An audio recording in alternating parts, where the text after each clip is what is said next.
Okay, let's get started. Welcome, ladies and gentlemen, to today's webinar with the title "Preventing Conflict in the Indo-Pacific: Opportunities for Cooperation Between Japan and Europe." My name is Tim Swijs. I'm the Director of Research at HCSS, the Hague Center for Strategic Studies, and I'll be your moderator today. We are indeed very pleased that we've gathered today at least one excellency, welcome Ambassador, and at least one eminency, welcome Professor Tanaka, and two other eminencies, Paul van Hooft and Jagannath Panda, welcome Johan. We're also very happy that so many of you have logged on today to be with us. This webinar is the first in a series of public dialogues organized by HCSS as part of our Europe in the Indo-Pacific Guarding the Maritime Commons Hub. Yeah, a mouthful. As part of this program, we're publishing a series of papers by experts from Europe and Asia about the broader security dynamics in the Indo-Pacific. And we asked the question, what is it that Europe can do? What opportunities are there for cooperation? How can Europe make a positive contribution to peace and security? What are the strategies of the key actors in the region? And how can we work together to uphold international peace and security? Later today, we will also publish a report called Guarding the Maritime Commons: What Role for Europe in the Indo-Pacific? Now, the program of today will start with a word of welcome by His Excellency Ambassador Horinu Uchi Kirihisa. Welcome, Ambassador. Ambassador of Japan to the Netherlands, contributing from The Hague. We'll then continue with a keynote speech by Professor Dr. Akihiko Tanaka, President of the National Graduate Institute for Policy Studies in Japan. And Professor Tanaka will give a keynote titled "The Rise of the Indo-Pacific: Opportunities for Cooperation Between Europe and Japan." And we'll then have contributions by Dr. Jagannath Panda, coordinator of the East Asia Center at the Institute for Defense Studies and Analyses, contributing from India, and Dr. Paul van Hooft, Senior Strategic Analyst at HCSS, contributing from Studio HCSS. Let's get started. Ambassador, may I give you the floor? Thank you very much. Good morning, everyone, and good evening in Tokyo, and good afternoon in India. My name is Hidehisa Horinochi, the Ambassador of Japan to the Kingdom of the Netherlands. Thank you very much for joining us for today's webinar. The Indo-Pacific region is the core of the world's vitality and supports more than half of the world's population. Therefore, it is essential to ensure peace and prosperity in the region through establishing a free and open order based on the rule of law. Japan and the Netherlands share this view and both aim at strengthening Indo-Pacific cooperation. In 2020, the Netherlands developed its own Indo-Pacific guidelines, and last year, a Dutch frigate, Effaten, joined the British carrier strike forces in the Indo-Pacific region. And in addition, on the 3rd of this month, the Japanese Foreign Minister Hayashi and the Dutch Foreign Minister Hoekstra had a telephone conversation in which they confirmed the importance of stability and security in the Indo-Pacific region. Today's keynote speaker, Professor Tanaka Akihiko, the President of National Graduate Institute for Policy Studies, GRIPS of Japan, is one of Japan's leading scholars in international politics and an expert in both academic and practical fields. Having served as president of Japan International Cooperation Agency, JICA, the implementing agency of Japanese Official Development Aid, ODA, and he is also the founder of the open architecture database, The World and Japan, which has been helping professors and scholars worldwide over the decades. We are very much looking forward to this webinar and to hearing from Professor Tanaka. On behalf of the organizer, I would like to thank Professor Tanaka and the panelists for taking time out of their busy schedule to join us. I hope that this webinar will provide a great opportunity for many more people to become interested in the Indo-Pacific region. Thank you very much. And thank you, Ambassador. Well, then, without further ado, Professor Tanaka, may we give the floor to you for your keynote speech? Sir, go ahead. Thank you very much for a kind introduction. Good morning, ladies and gentlemen. It is a great pleasure for me to have this opportunity to discuss important issues of international relations in this webinar. I would like to thank the Hague Center for Strategic Studies and the Embassy of Japan in The Hague for giving this opportunity. I would like to extend my special thanks to Dr. Swice and Ambassador Horinouchi. I would like to share my slides while giving my talk.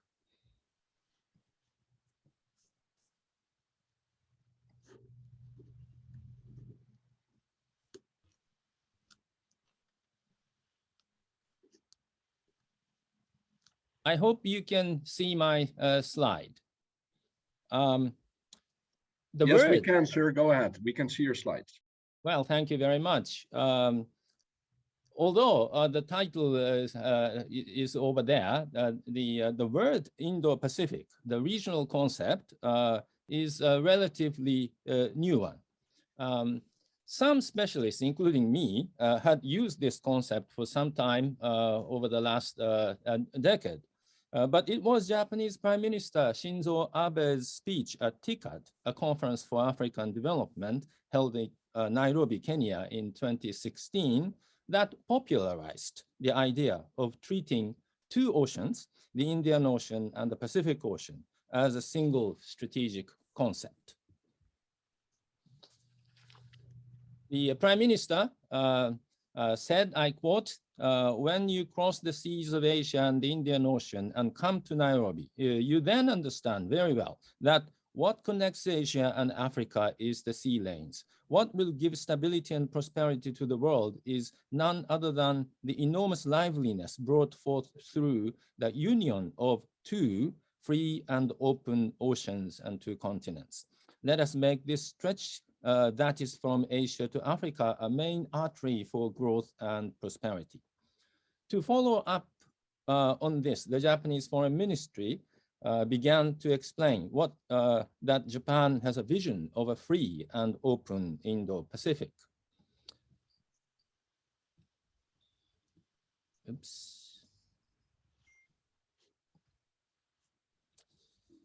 Then many, including the United States and others listed on this slide, have used this regional concept.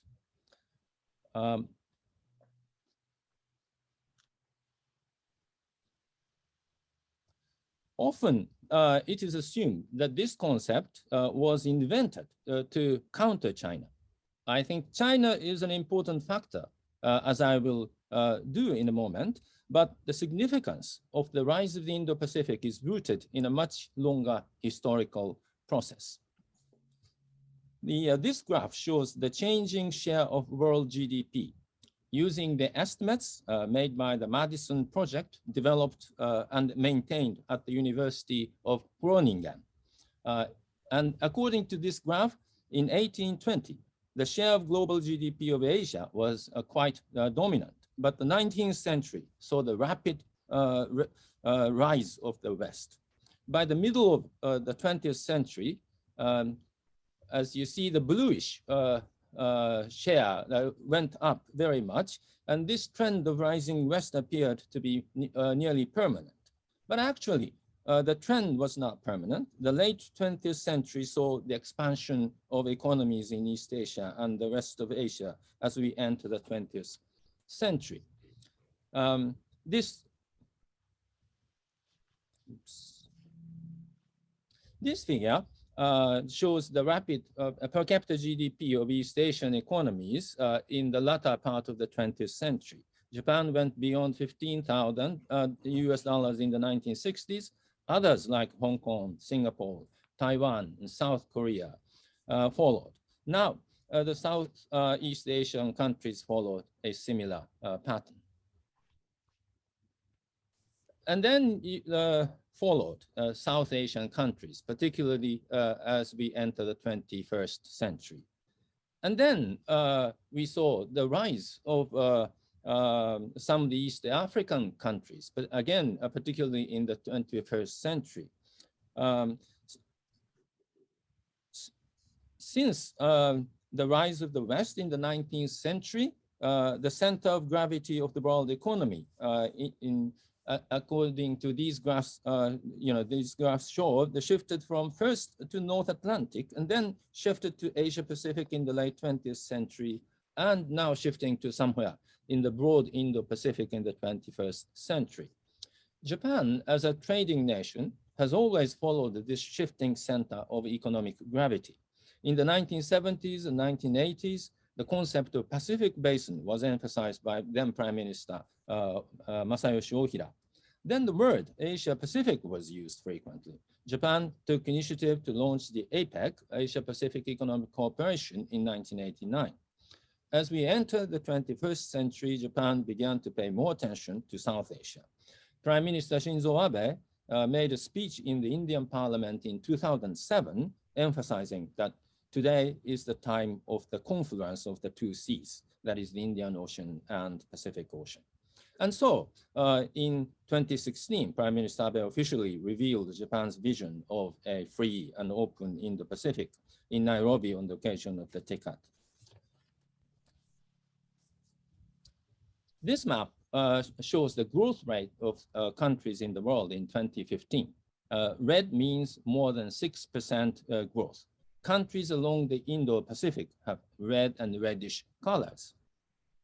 Well, of course, in year 2020, we saw the downturn of economic growth throughout the world. But according to the IMF's projection for 2025,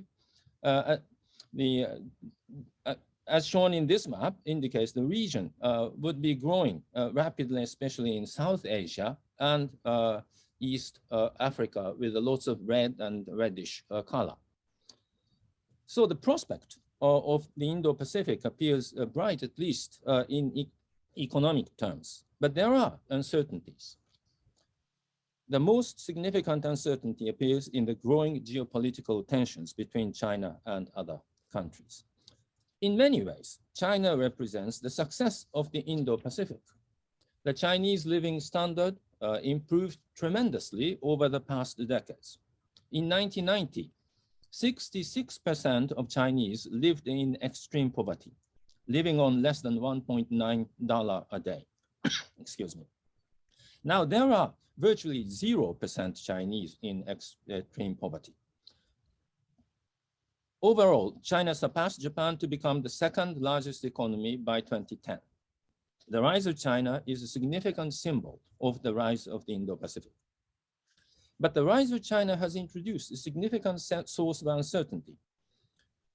One theory of international relations, called the power transition theory, give us some warring prospects. Recently, Professor Graham Allison at Harvard and others called this tendency produced by the power transition Thucydides trap. According to this view, the rapid rise of a country which appears challenging the incumbent dominant power tends to bring about tensions and even war.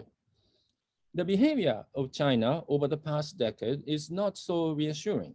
China continues to expand its military spending.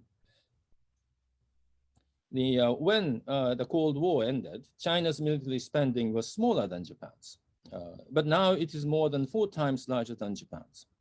The Chinese Coast Guard ships almost regularly enter the Japanese territorial waters around the Senkaku Islands in the East China Sea. China is increasing its military exercises around the Taiwan Strait. China solidified its control on the artificially made islands in the South China Sea and built up military facilities there. Past leaders in the US expected that China could become more liberal and democratic as it becomes more prosperous. So the US adopted what was then called the engagement policy. The US facilitated China's joining of the WTO on this understanding. And Japan and many European countries held a similar view. Well, indeed, China became the second largest economy, and the standard of living of the Chinese people significantly improved. But China has not changed its authoritarian political system.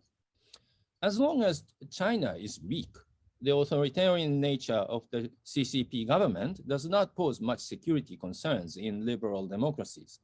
But increasing Chinese economic, technological, and military power is creating fear that China might be able to dictate liberal democracies even if it does not resort to arms. China has already imposed various economic sanctions on countries that do not conform to China's view and demands. Well, examples include excessive tariffs now being held imposed on Australian wine and beef, and automobile parts produced in Lithuania are being barred in China now. Fear is most apparent with respect to Chinese growing capability to influence the cyberspace.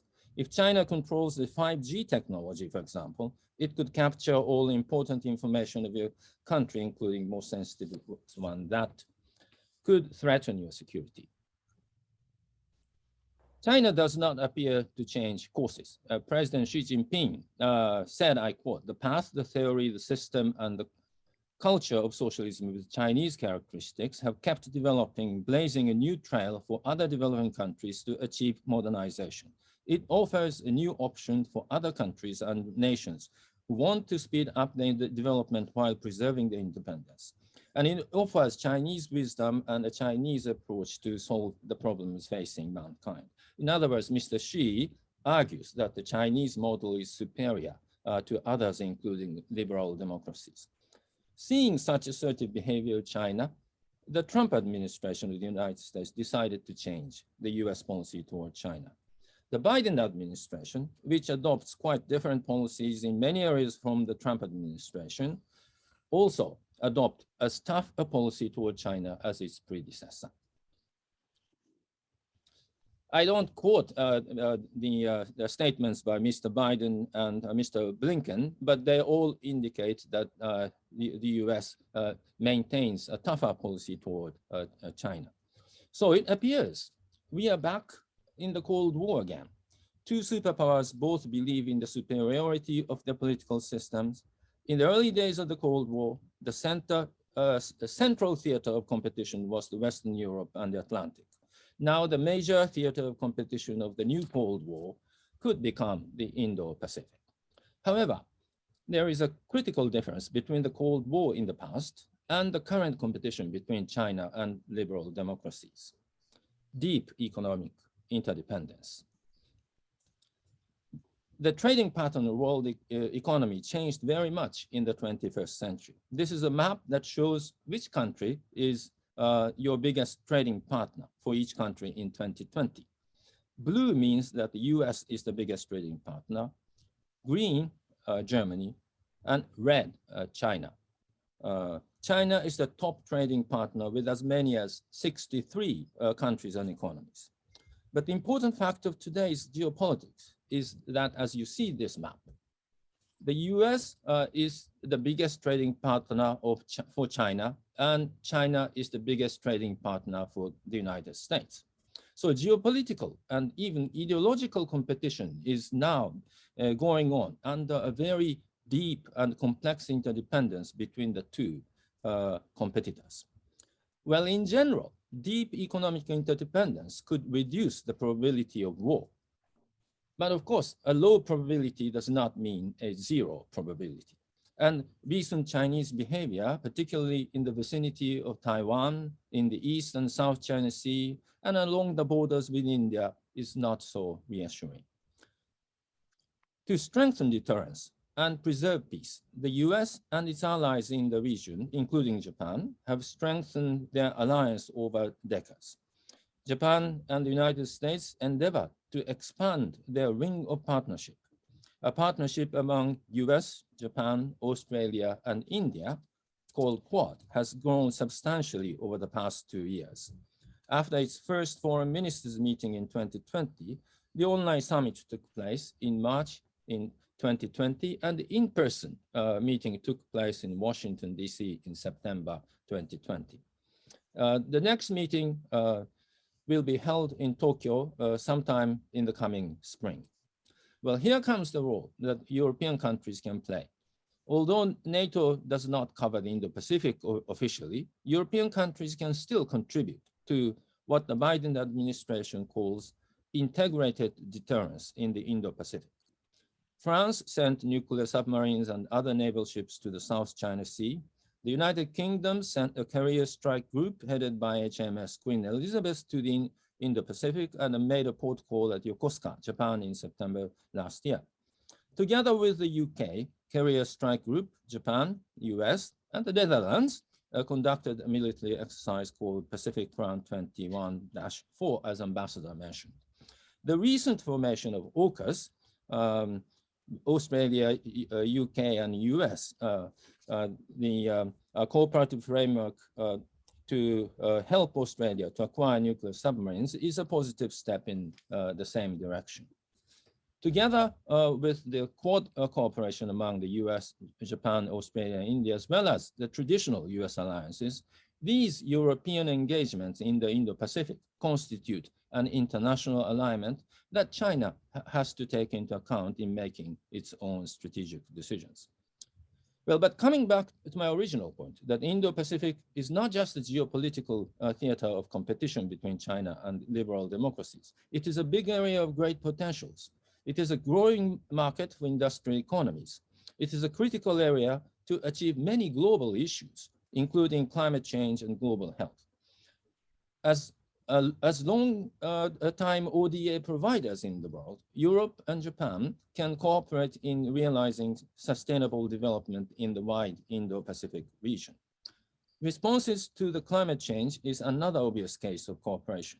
Both Europe and Japan should try their best to fulfill their commitment as expressed in their nationally determined contributions. But we should collaborate to persuade the large emitters of the greenhouse gas. This graph indicates the changing pattern of greenhouse gas emissions by China, US, European Union, India, and Japan.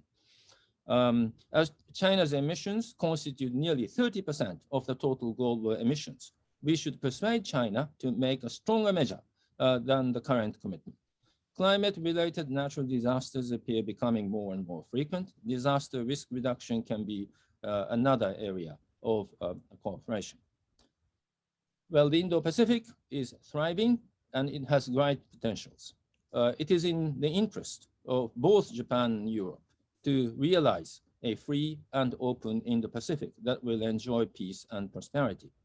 By making more security cooperation, as well as cooperation for sustainable development, Europe and Japan, together with other like-minded countries, could create an environment in which the Indo-Pacific, resort to arms is futile and contrary to the interests of all nations. With this, I would like to stop my initial remarks. Thank you very much. Thank you, Professor Tanaka, for pointing not so much at the rise of the Indo-Pacific, but the return of the Indo-Pacific, and identifying both challenges and opportunities going forward. I think we're gonna pivot directly to you, Jagannath Panda, and maybe you could develop some thoughts here with reference to Professor Tanaka's presentation. The floor is yours. Thank you, Tim. It's a pleasure to be here. Let me at the outset thank Tim, you, Chair, the moderator for this seminar. Also, I thank the Hoff Center for Strategic Studies, the Japanese Foreign Ministry, Paul and Yoris for this kind invitation. It's a great pleasure to speak actually in this panel, particularly with His Excellency Ambassador Hideishi-san and Professor Tanaka-san. I had the great fortune to hear Professor Tanaka on a few occasions earlier, and his speech is always thought-provoking. And I do agree with him on the broader narrative that EU-Japan relationship is evolving, and there is a lot needs to be done, particularly in the context of Indo-Pacific. And in fact, Professor Tanaka's speech has given a lot of food for thoughts. And I would agree to the extent by saying that, yes, EU-Japan partnership is strengthening, but there has to be a lot to be done.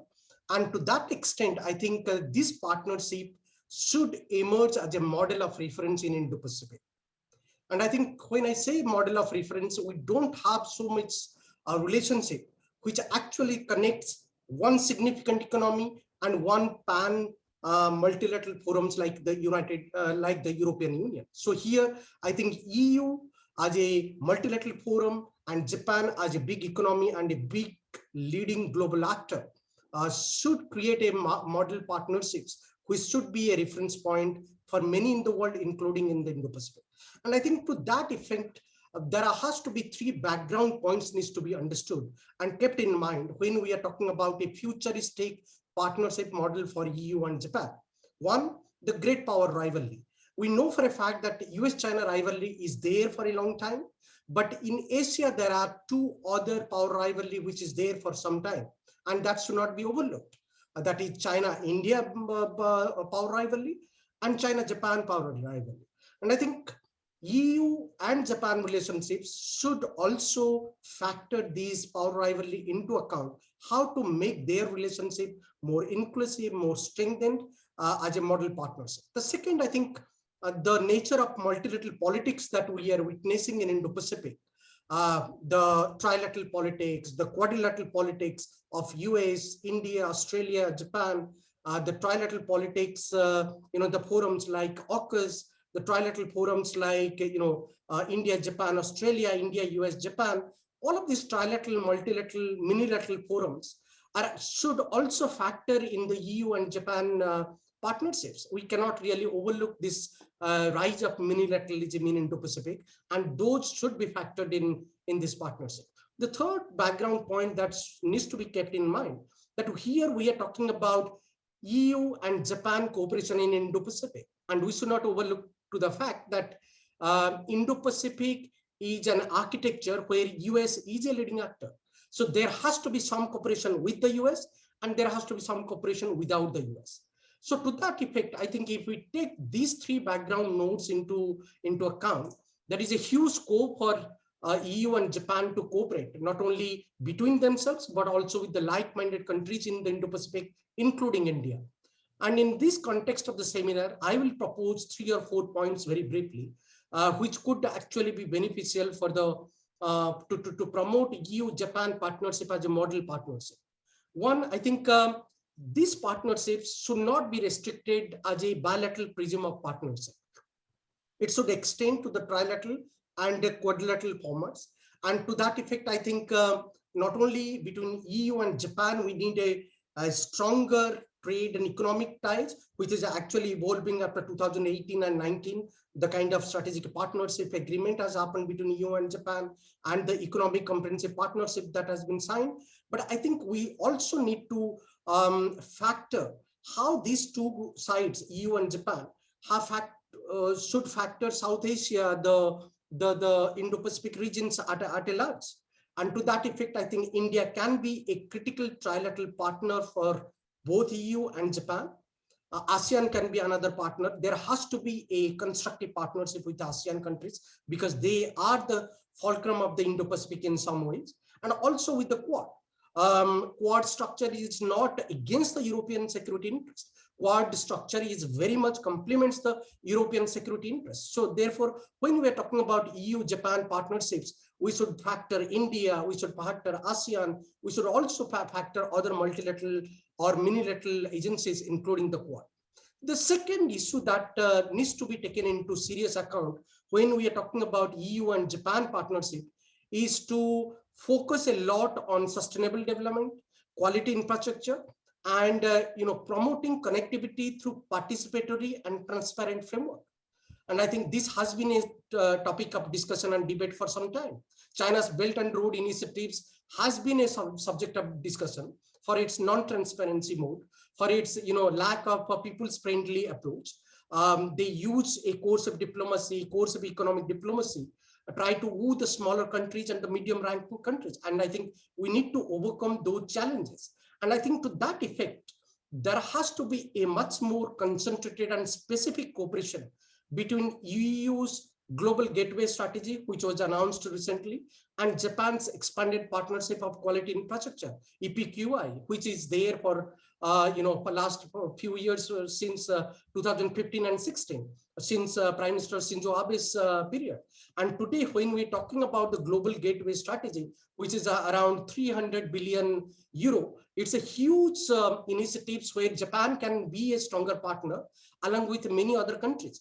And also, if we try to link it, the three backgrounders that I mentioned about US and about other multilateral initiatives, and I think there is a scope to cooperate more concretely and concentratedly with the US-led initiatives or US-backed initiatives that are there in the Indo-Pacific. For example, the Blue Dot Networks. Blue Dot Networks is a quality infrastructure, a certification process to promote quality infrastructure in the region. And I think the EU's Global Gateway Strategy and BDN and Japan's EPQI strategy can be a merging point for promoting quality infrastructure. Similarly, the B3W initiative can be a factor of cooperation, a Build Better Back World initiative, even though we know for a fact that the B3W initiatives are currently, not in good order, still lack a definite political and financial backing. But the way EU is promoting its infrastructure, the way Japan is promoting its quality infrastructure, and I think there is a scope for broader cooperation and cooperation framework with B3W initiative and BDN. My third point is, I think we also need to factor maritime cooperation, maritime security, and critical defense security and technological cooperation.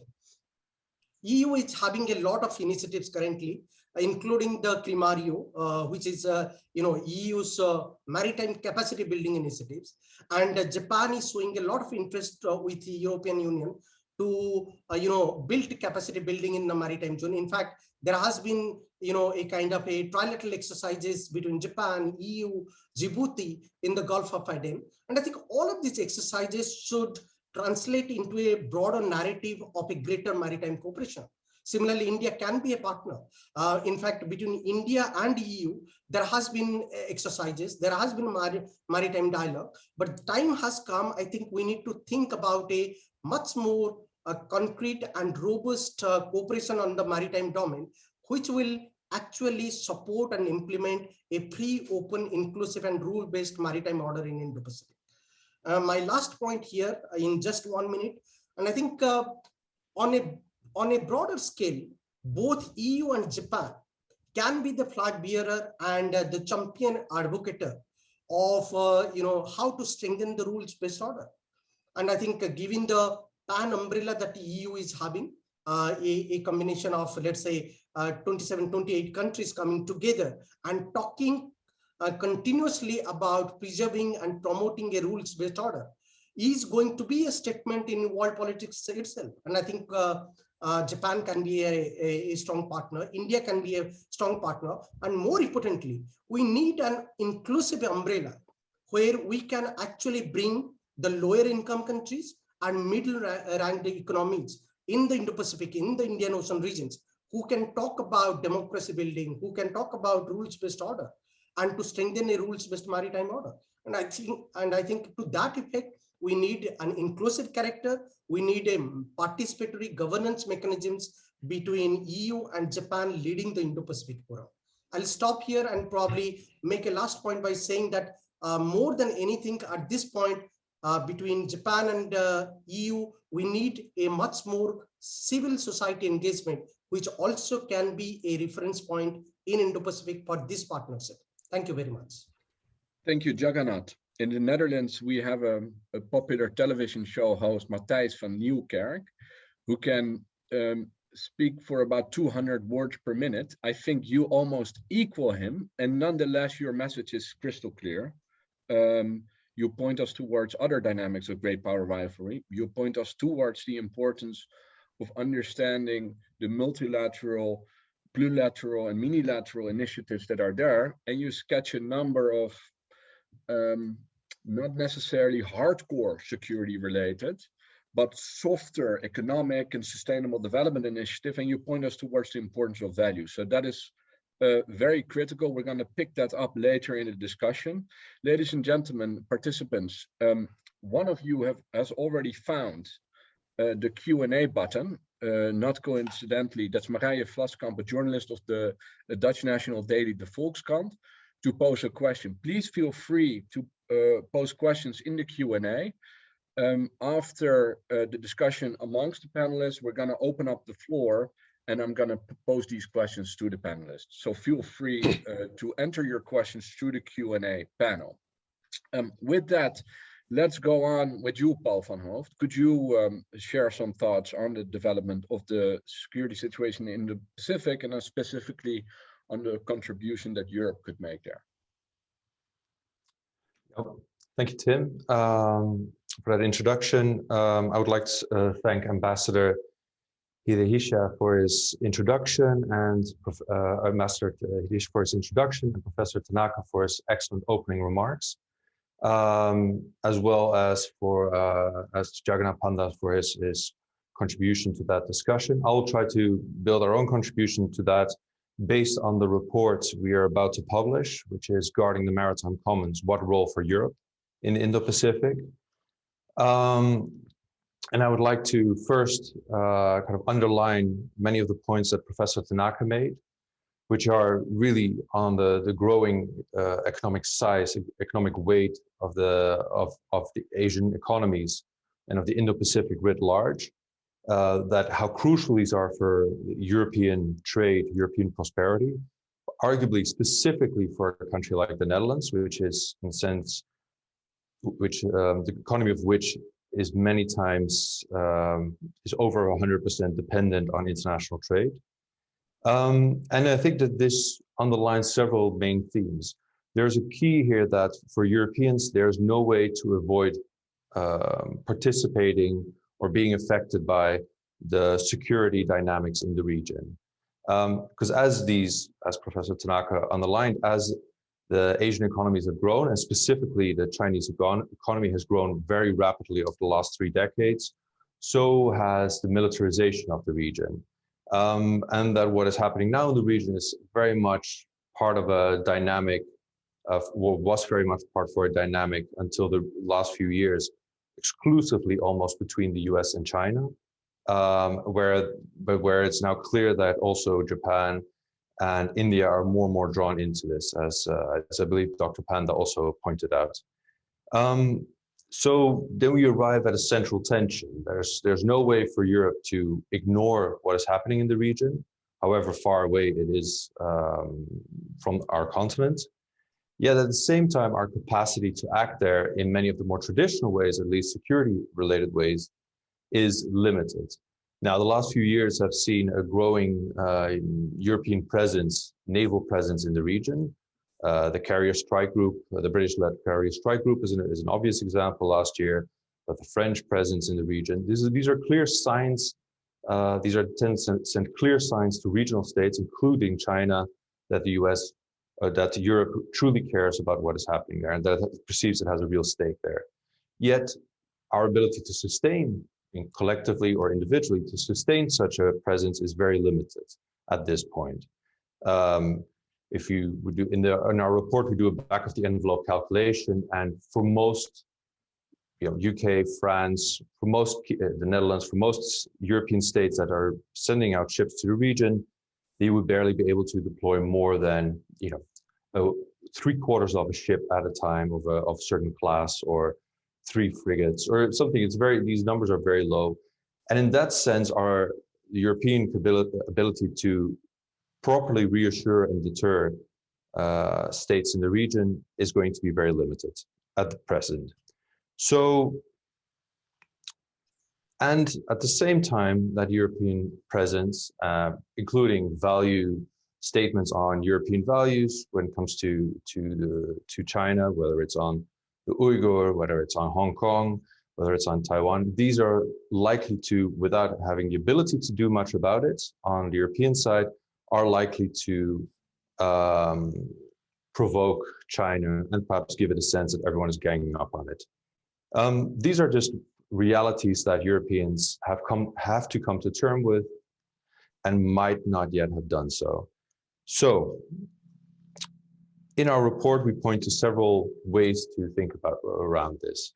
In essence, what I think we argue Europeans should try to avoid is feeding into the dynamic that this is exclusively a standoff between the US and China, that this is simply a wrestling match between two titans in which nobody else has a true stake or is only going to be sucked into this dynamic through the actions of those two massive powers. So it's clear that other states, regional states, first and foremost, but European states, individually and collectively, have to show that they have much at stake to keep the region free and open, not only for trade, but also in terms of security dynamics, and prevent revisionism of territorial waters, of other aspects there in the region. So that would point to building something like a more collective security-like approach. That does not necessarily have to be, or primarily it doesn't have to be the hard security elements. Right? Those can be a more comprehensive set of security. In the report, we dissect this into three elements. We look at maritime security and law enforcement, we look at climate and environmental security, and we look at broader governance and norms in the system. Dr. Panda already mentioned several avenues for doing so, the cooperation with ASEAN, Crimario, UNCLOS. These are all elements that kind of build this patchwork of multilateral frameworks that then both reassures states in the region and makes it harder for a state like China, which clearly has revisionist intentions for the region, to pick apart each individual state. And doing so, it kind of takes away the pressure from the US and the tendency of the US to look more at military solutions for the conflict, or for the competition rather. There's also other ways in which Europeans can strengthen or ameliorate their presence in the region and ameliorate their capability gaps. They could coordinate their presence. They are already doing so in the Gulf of Guinea through the coordinated maritime presence. The EU is at least, and this concept can be also applied to the Indian Ocean and to the Pacific Ocean, based on where European states already have assets and infrastructure in the region. It could be done as a multinational rotations, which in this case, though that's an EU concept, would include the UK as well, and it would include regional states. Essentially, the idea would be to, hence the name of our report, to guard the commons, to kind of make sure that this is taken away from simply a dyadic standoff between the two superpowers, but that it becomes a more common project. And then there's some very practical things which would just make it easier with the limited capacity that Europe has right now to kind of sustain a more visible presence for a longer period of time in the region. And that could be expanding a network of reciprocal access agreements. I know that Japan and Australia have already recently expanded that access to each other, right? Which would make it easier to keep a consistent naval presence in the region. That being said, these are all while these are all very helpful tools, there will be limits to what we will be able to accomplish. And I think we have to stare that cold reality in the face sooner rather than later. There might be no way to prevent escalating tensions with China. So there is a real urgency to building a framework that does not depend on one or two states alone, or where it is possible to pick off one state at a time that is not a superpower. I guess I'll leave there, and I've maybe finally, because I think Professor Tanaka also brought up an interesting point by emphasizing the African dimension of it. This would also suggest that if we really see this region as stretching from the Pacific to the coasts of Africa, then there's also a more logical place in terms of European capacity, in terms of not only just our physical, our material capacity, but also our institutional knowledge for European efforts to focus more on that on the African dimension, on the West Indian Ocean part of this larger regional concept. And I'll leave my remarks there for now. Excellent, and thank you, Paul, for pointing out what types of maritime contributions the Europeans could make and what that could look like. There are a number of questions, but first I wanted to give Professor Tanaka the opportunity to respond. But before you do so, sir, I wanted to sort of sketch out the broader question once more that I think the three panelists have touched upon. A key question here is in the context of the rise of China is whether we can continue to uphold an inclusive multilateral order, whether that could be of a collective security nature or in the eyes of others in the form of a collective defense nature. Now, from history, we know that if great powers rise, the response of existing great powers is either to accommodate, they either relinquish, it has happened, think of Great Britain, think of the UK, or to engage, but then without compromising on core values. The other option, which we've also seen quite often, is to push back and to contain. Now, if you think of these two grand strategic options, you could say that what the Europe and the EU is trying to do is to engage without compromising on core values, whereas the US has clearly chosen the path of containment. I'm particularly interested, Professor Tanaka, as to what role Japan sees for itself and what types of contributions, both high level and low level, Europeans can make to, how should I put it, contribute to a reduction of tensions rather than an increase in tension. Professor, the floor is yours. Well, thank you very much. Well, in international politics, we use various kinds of terminology. What the US meant by the engagement policy from the time of Clinton administration to the Obama administration had a specific meaning. What the current administration under Mr. Biden is doing may not be expressed by the word of the containment. As I said in my previous in the previous remarks, that these two powers are dependent on each other in economic areas, and so it's not simply be a military containment alone. I think there are vast areas between what the US called engagement on the one hand and what some call for containment on the other.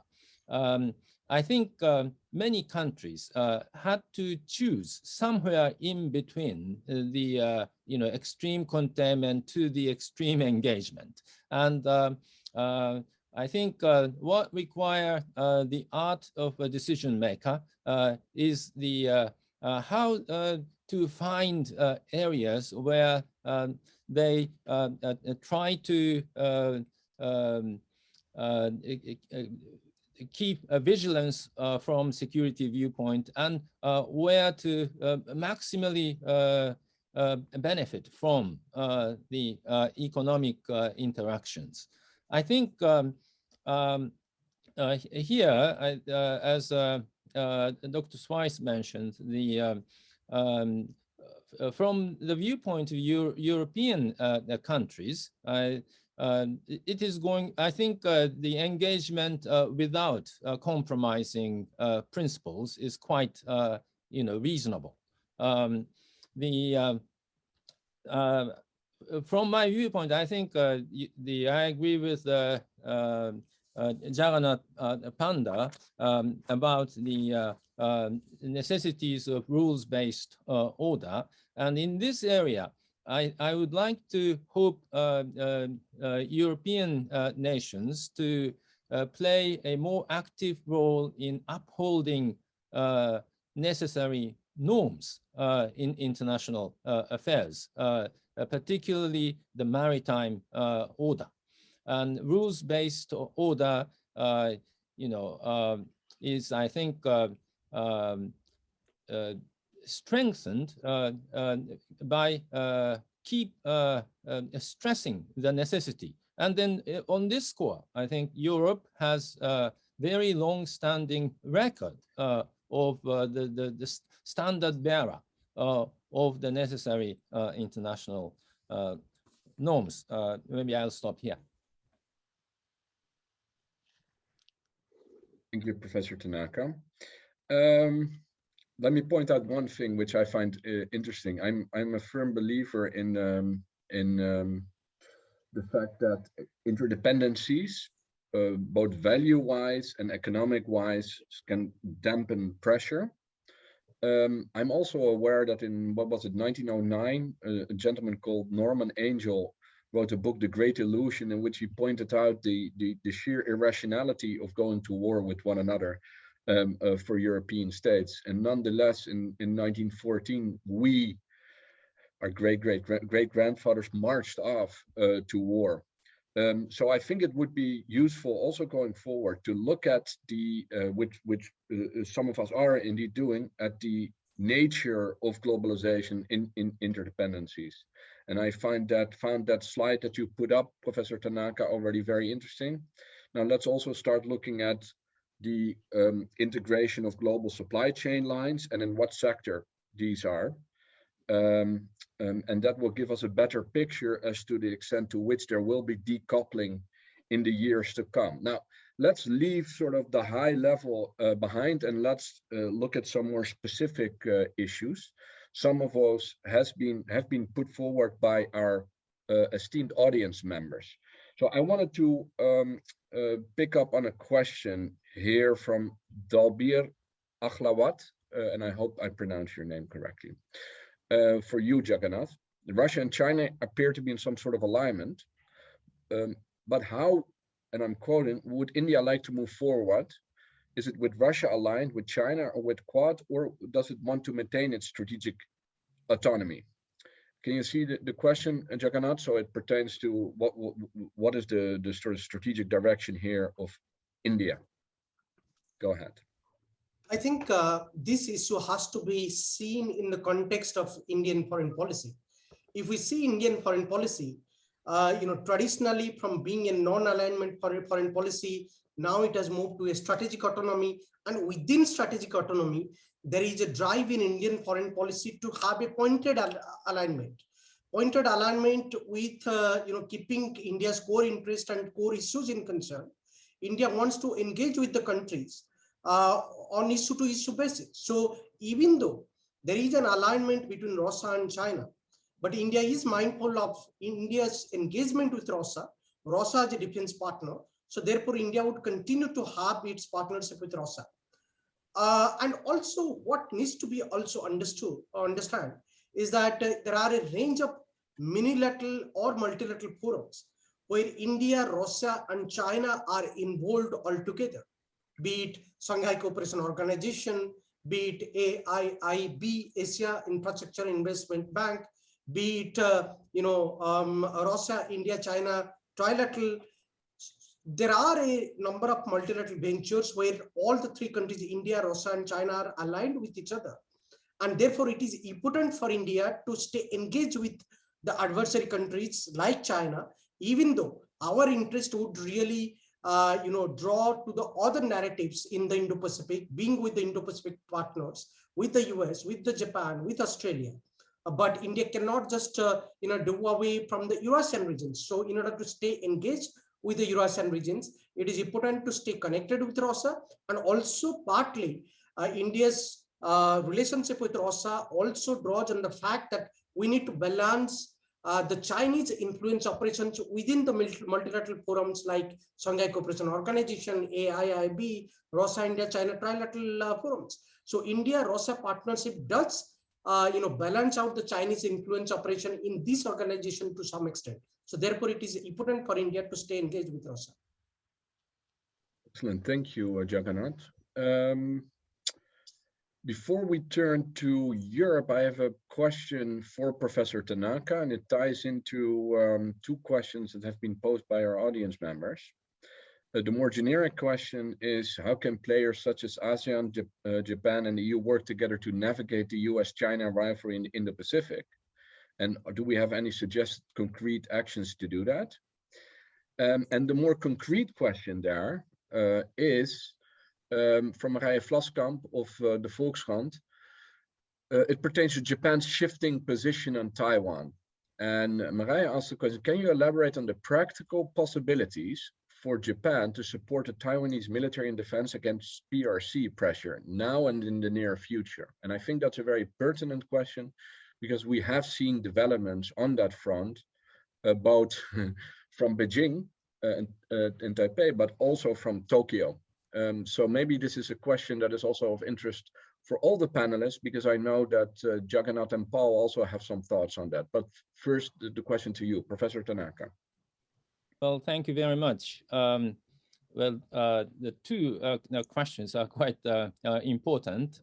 First, on ASEAN, I think from the viewpoint of Japanese foreign policy, ASEAN has long been and consistently been a very, very important partner.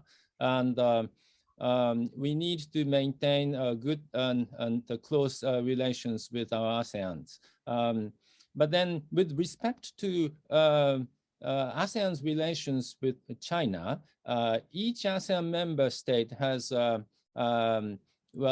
different nuances. Some of them have direct conflict over territorial issues, and some of them very much rely on Chinese support on their infrastructure development. And so our ASEAN friends always say that they do not want to take sides in the confrontation or competition between China and the United States or the liberal democratic countries. I understand their circumstances, and I think it is important for the countries like Japan and Europe will maintain close relations with ASEAN. Traditionally, we have done so through the multilateral mechanism of ASEM, as Asia-Europe meeting. And so this is very important. And well, Taiwan is really a critical issue. If there is a possibility of military confrontation in the Indo-Pacific that could shake the world, that could be a possibility over the Taiwan Strait. And but as you know, Japan has not maintained its diplomatic relations with the Republic of China since 1972, when Japan normalized its relations with PRC.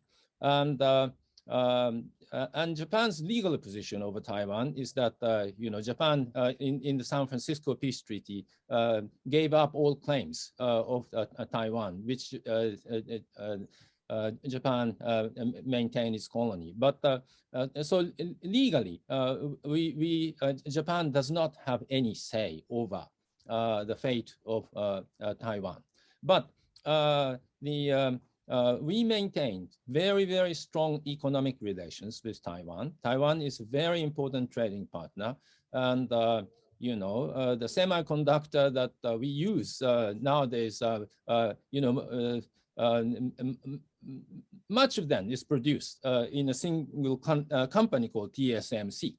And so economic prosperity of Taiwan is very, very important to Japan, and therefore the peace and stability of the Taiwan Strait is very, very important for us, as a recent declaration by the Japanese Prime Minister and the US President clarified.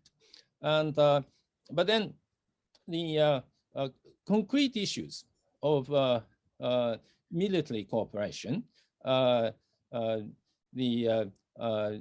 is as I said, ruled out because of illegal status. And but then, you know, the important factor is the American position. The U.S. Also severed diplomatic relations with Republic of China in 1978, but U.S. Congress passed what is called Taiwan Relations Act, and the U.S. Government is required by Congress to support Taiwan with its self-defense capability, and the largest, I think, factor to prevent a military confrontation over the Taiwan Strait is American military presence in the Pacific in general. And the largest portion, I think, or the very critical portion of American military presence exists in Japan. We cooperate with the American military to maintain very, very effective military presence in bases in Okinawa and many other bases in in other parts of Japan. And so and then U.S. Formally does not say whether to defend Taiwan or not under what is called the strategic ambiguity. But in my understanding, the stronger relations, security relations between Japan and the United States, and American willingness to support democracies on Taiwan, I think has kept the high level of deterrence against any possibility of military aspect. And so I think strengthening Japan-US security cooperation, well, indirectly enhances the security of Taiwan. Excellent. But Professor Tanaka, one short follow-up question though, because you were referring to the post-Second World War constitution that self-imposes constraints on Japan's ability to use force only for self-defense, of course. We have seen over the past decade or so some indicators that that may be shifting, as we've sort of also seen that debate and that discourse shift in Germany in the 1990s, although it's still, of course, there culturally, but it has expanded. Could you expand some thoughts before we go to Jagannath and Paul on whether you would see that debate shift in Japan in the near future, given the developing security situation? Thank you very much for the question. As you said, in the past, Japan maintained a very, very strict, extremely defensive defense policy. In the past,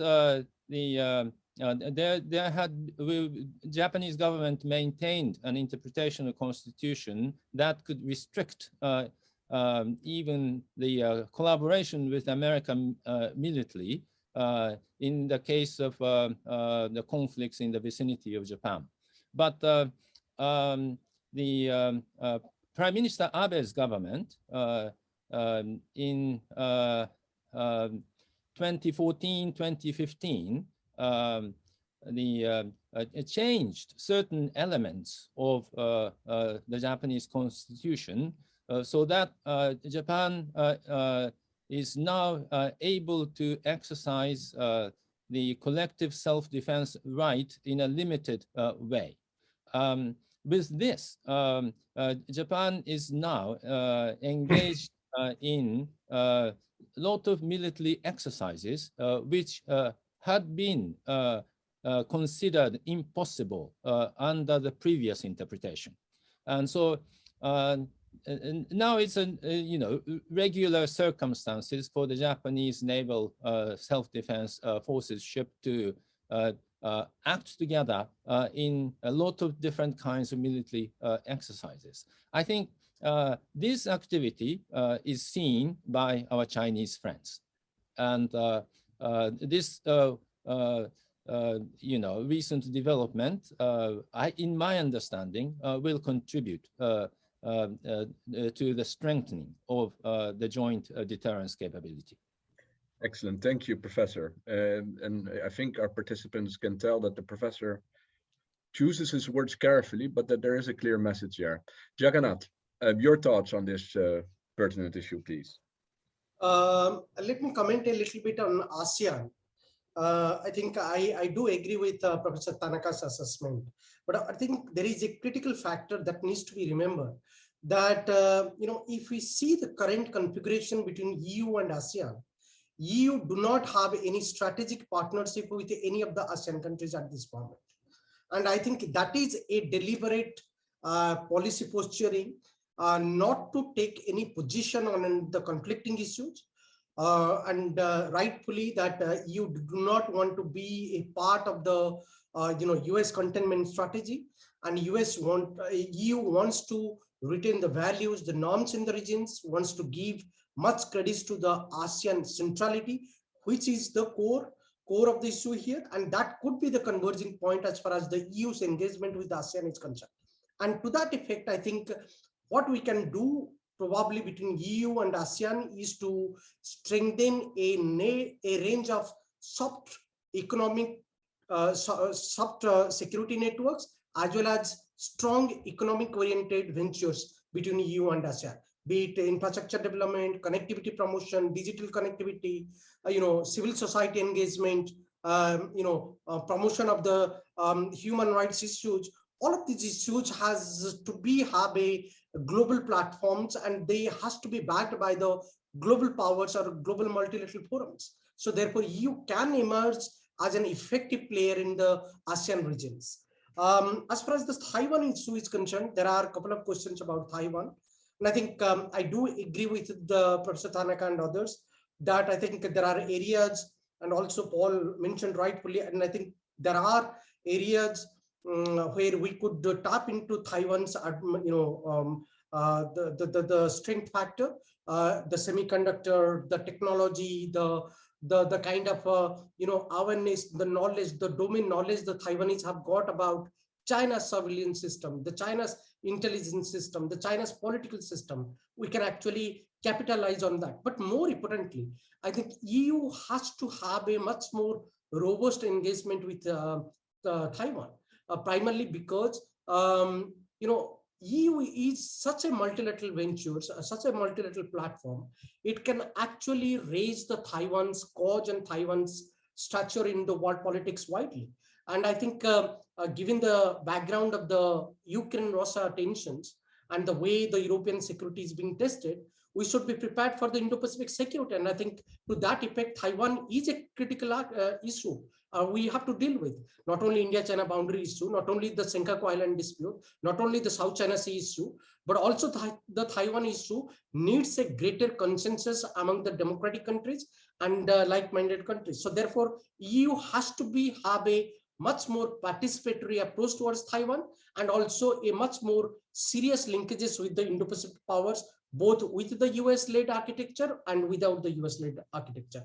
My last point is about, there was a question about Ukraine and Russia, and does it mean that China will, expand its, position in the Indo-Pacific region? I think yes, and I think if we are unable to manage the Russia problem in the European Union, probably it will be a boosting factor for the Chinese. The Chinese wish to draw all the positivity and the strength from the way the Russians will actually, try to occupy the territories in Ukraine. And I think the Chinese will draw inferences from there. And it's just a matter of time the Chinese will probably approach to do the same. And therefore, we need a much greater consensus, not only among India, Japan, US, Australia on the Taiwan issue, but also we need to tap in EU to the broader network in the Indo-Pacific to talk about the Indo-Pacific security. Thank you. Thank you, Jagannath. Paul, your comments and your thoughts, please. But I'm looking also at some of the other questions of the speakers in this regard, and the other participants, excuse me. So I'd be interested in hearing your views on the European contribution in the security realm, pertaining also to Taiwan, but also keeping in mind that the notion of two theaters, the interconnectedness between them, and the fact that we have a situation here in Ukraine that may escalate or it may flare up in the future again. So please, the floor is yours. Yes, thank you, Tim. That was exactly the point I was going to bring up. As Professor Tanaka rightly pointed out, the real deterrence of China depends on what the US can bring to the table. It's central to whatever happens in the military strategic sense in the Asian theater. The problem is that the US is right now also essential and unmissable in the Euro-Atlantic theater. Those are, again, two realities. That's a reality we cannot, with two components that we cannot deny.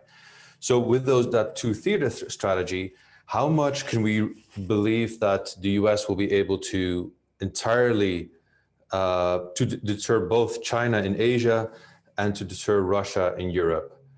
If that is the case, where should the Europeans fit in? Is their role best served by trying to split what are already there, very limited capacity, especially their naval capacity, which has been drastically underinvested in since the end of the Cold War?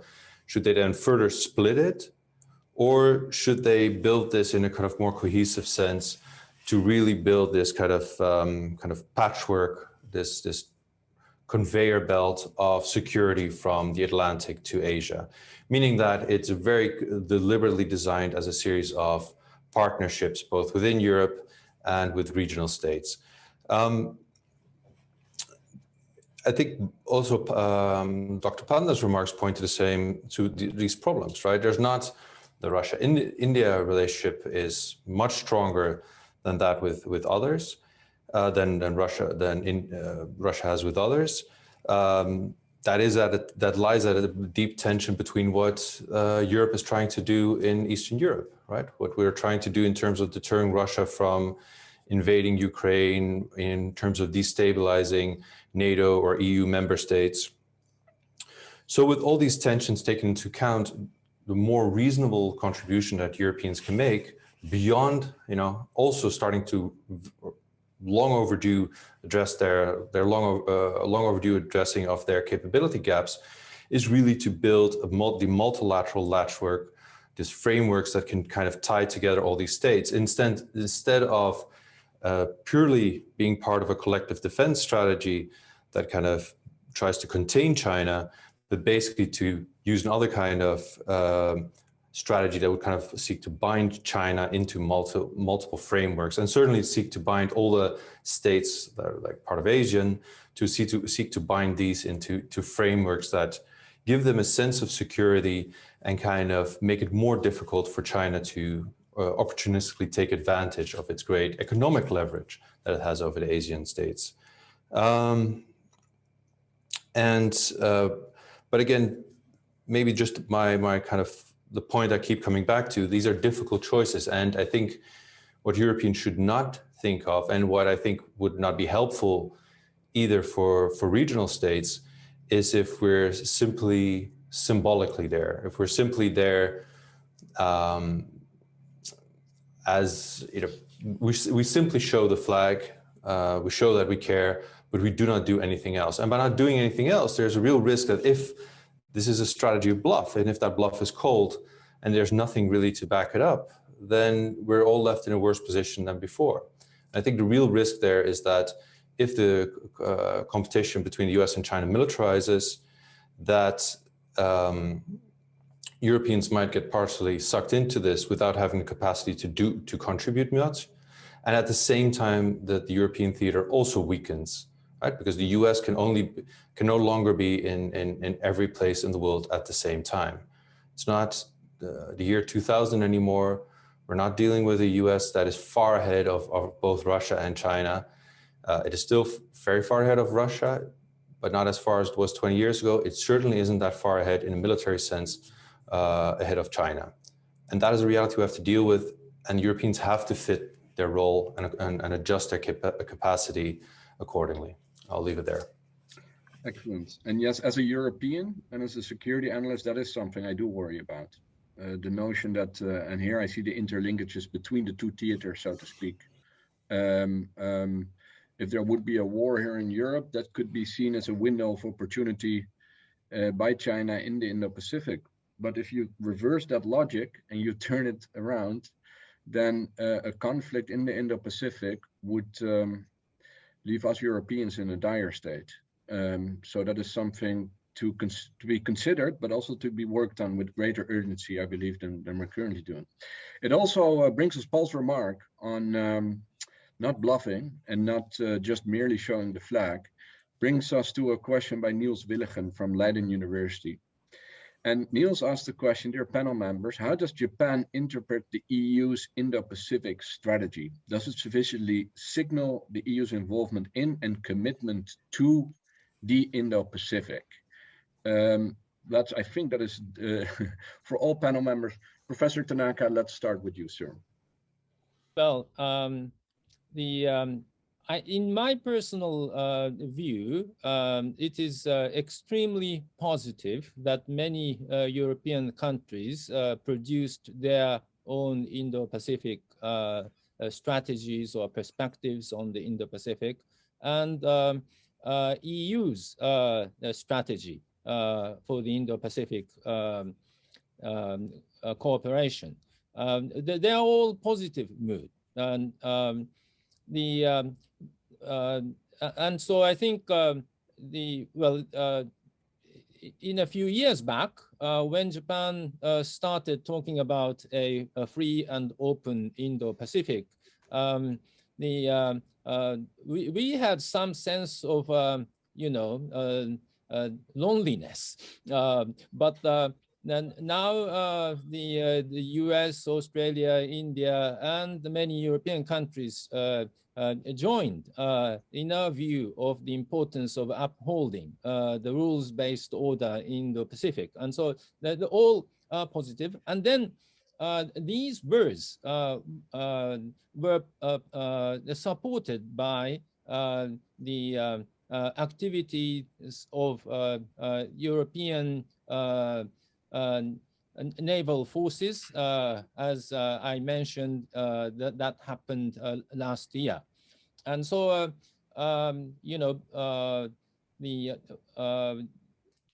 more words than these on the part of the European to give a special importance to the Indo-Pacific is always, I think, welcome from the viewpoint of Japan. But to make a comment on Mr. Hooft mentioned before, we are in a difficult position. The US cannot do all those things simultaneously. Previously, US had the 2.5 war strategy, but now I think we cannot expect that on the US part. But then under the current circumstances, it is very important for European countries, US and Japan, all try our best to press Russia to restrain in Ukraine. And then when the tensions arise on the Taiwan Strait, I would like European partners, European friends, together with Indo-Pacific countries, including India, Australia, and the United States, we all do our best to persuade China to refrain from the actions. And in the meantime, or in the long run, I think it is very important for Europeans as well as Japanese to increase our security capability.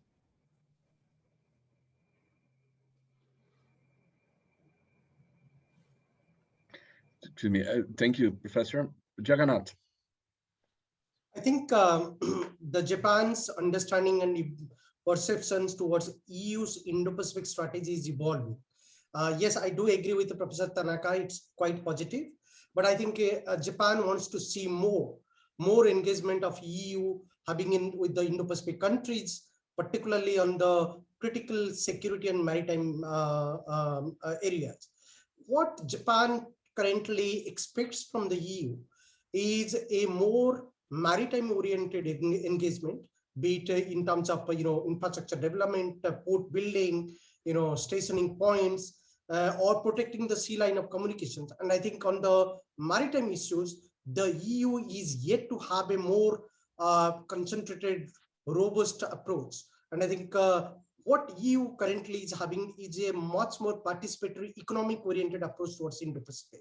And the defense security areas, maritime security areas are just evolving.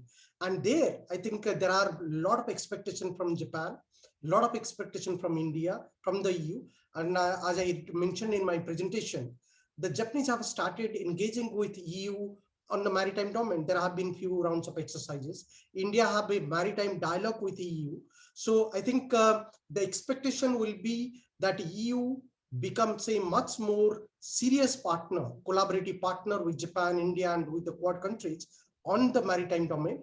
And I think, therefore, I would say that Japan's perception on EU's Indo-Pacific strategy is evolving continuously. Thank you. Thank you. Paul. Right. Yes, thank you for this. No, I support those comments fully. I think what the best way to put it is that the series of documents, the strategies that have been published over the last few years, sending ships into the region, I think this is part of a sense of an awakening to geopolitical realities in Europe, and that's the glass half full way to look at it. Part of that geopolitical awakening was also the statement that China is now a partner, a competitor, and a systemic rival. I think that last part specifically is very significant. But if one is critical, I think it's more fair to be critical of oneself, oneself being a European. And that geopolitical awakening has only gone so far.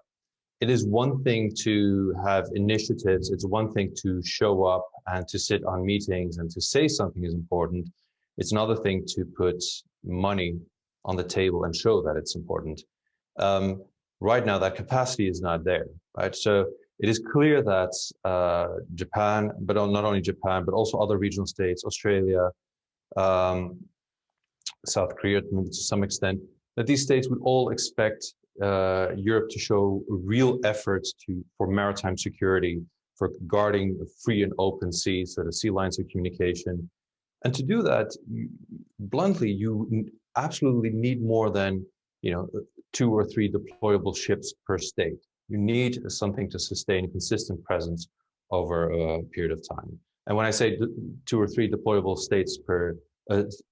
ships per state, that's a very blunt way of putting it. Of course, our navies are larger, but you cannot send an entire navy. Right? There's a lot of constraints on this.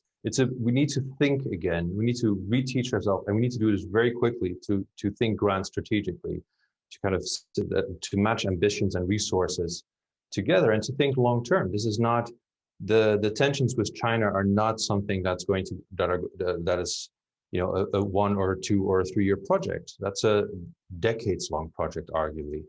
The current instability in Eastern Europe, unless something unforeseen changes, drastic change happens, that is also a multi-decade problem.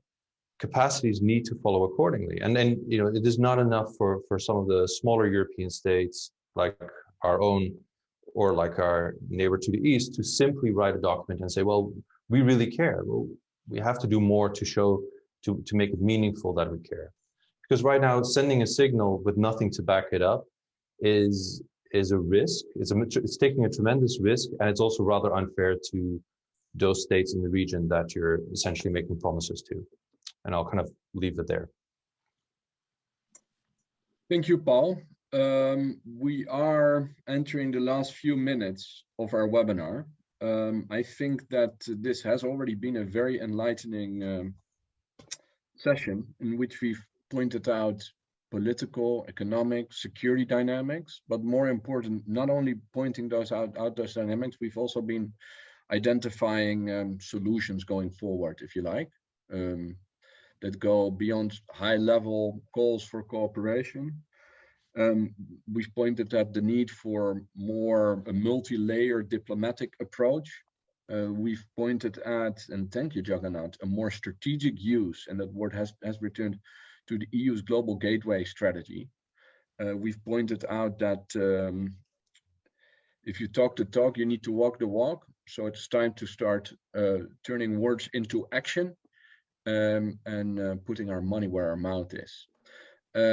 Professor Tanaka, we would like to give you the final floor to share a concluding thought with us before I'm going to wrap up. So, Professor, please. Well, thank you very much. I would like to extend my gratitude to deep insights that Dr. Sweiss, Jagannath, Panda, and Dr. Hooft on the possible way forward in the cooperation between Europe and Japan.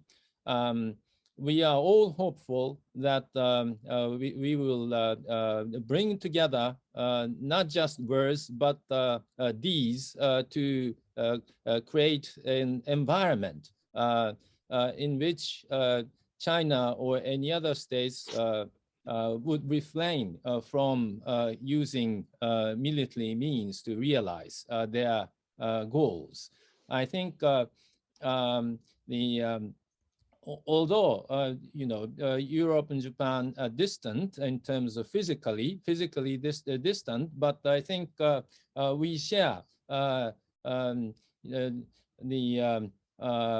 key values of liberal democracy and rules-based international order. I think I'm very much impressed by the positive words from the other panelists on this webinar. And with this, I would like to thank all of you and all those who joined this webinar. Thank you.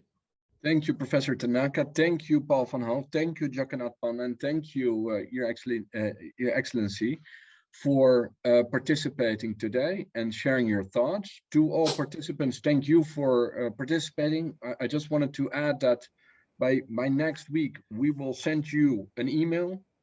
That email will contain a link to the website of our new initiative. Yes, ladies and gentlemen, the Europe in the Indo-Pacific Hub. And we also will send you a survey to get a better understanding of your experience attending this webinar co-organized by the Hague Center for Strategic Studies and the Embassy of Japan. With that, I'm going to wish you all a great day, a happy afternoon or evening, depending on where in the world you're at, and we hope to see you again in the future. Bye-bye.